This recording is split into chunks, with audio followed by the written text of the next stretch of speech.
Hey everybody, this is Joseph, and boys and ladies, do I have a episode for you. So I'm gonna ask you nicely just to go ahead, sit tight. It's gonna get bumpy for some of you. Alright, don't take it too personally, but take it personally because it's an opportunity for you to heal yourselves, right? So without further ado, enjoy. So today, you guys, we'll be going over the ego and the will. So the battle between ego and presence, right? So you see, there is a war within every human being, one that is often unseen but profoundly felt. You see, it is a battle between the ego and the present moment. You see, it is a battle between the false self and the eternal now.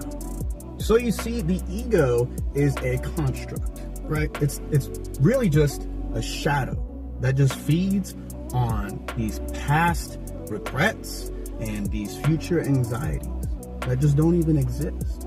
You're creating it in your mind, and it only survives through resistance, identification, and attachment. Now keep in mind, people, the will, in contrast to the ego, is your divine force. That being said, it is your ability to align with the present and create consciously rather than react impulsively, right? Confirmation. Now, in this novel, the author explained about how it unveils the nature of this struggle and offers a path beyond it. So you see, he teaches that suffering is not inherent to life. It is a product of the mind's identification with the ego. But if suffering is created, it can also be uncreated, right? So keep in mind, peoples, the ego is your false self that fears the present moment. So the ego is nothing more than a series of thoughts, self-images clinging to identity, something that you're just not true to yourself, because it's just going to thrive in a state of unconsciousness, right? It's going to be feeding off your memories of the past and projections of the future. So you see, it does not exist in the now, because the now is reality. Ego is illusion. So you see, the ego is constantly going to lie to you. It's going to whisper in your ear, right? You're going to hear, you are only what has happened to you. You're going to hear, you will only be whole when you achieve, acquire, or control. Then you will also hear, if you let go, you will lose yourself. Now you'll also hear, if you let go, you will lose yourself. Keep in mind, people, these chains, right? Not truth. The ego traps you in patterns of fear, judgment, and desire, right? So you see, it creates suffering because suffering reinforces its existence. So every time you replay an old wound or anticipate a future failure, you strengthen the ego's hold.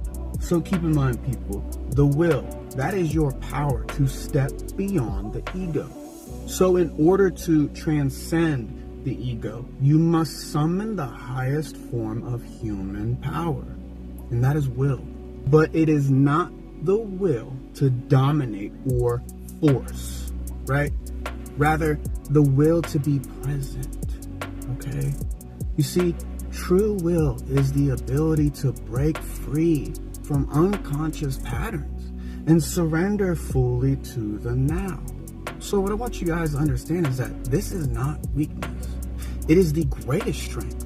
Seriously. The will to be present means choosing to observe your thoughts rather than be controlled by them. Releasing attachment to pain, resentment, and identity stories. Allowing life to flow without resistance. Trusting in divine intelligence. So you see, the ego resists this. It will say, if you let go, you will become nothing. So you see, the author, he teaches that when you step, beyond the ego, you don't become nothing. You become everything. You see, you align with life in itself.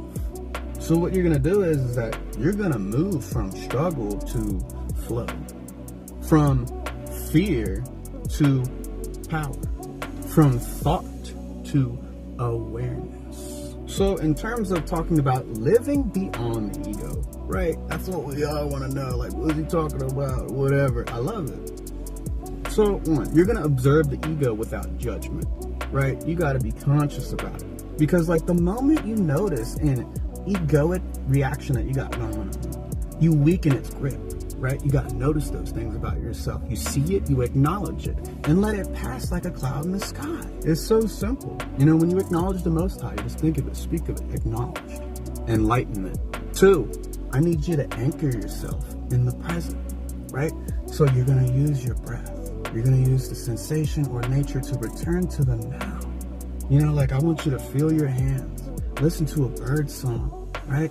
I want you to become aware of your inner stillness. You need to find peace and love in your own stillness. Confirmation. 3, surrender instead of resisting, right?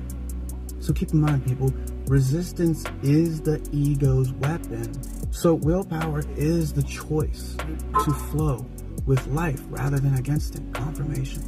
Let go of control and you'll find real power. So the death of the ego is the birth of true life. Ever heard the saying, you must die first in order to live? Well, guess what? The ego does not want you to be present, right? It wants you to chase. It wants you to fear. And it wants you to suffer, guys. But you are not the ego. You're you. You are the awareness behind it, right? When you align your will with your presence, you break free from the illusions, guys. You awaken. And in that awakening, you guys, life ceases to be a problem to solve and becomes what it was always meant to be. And that is a miracle to experience, you guys. And it's a beautiful process. You understand me?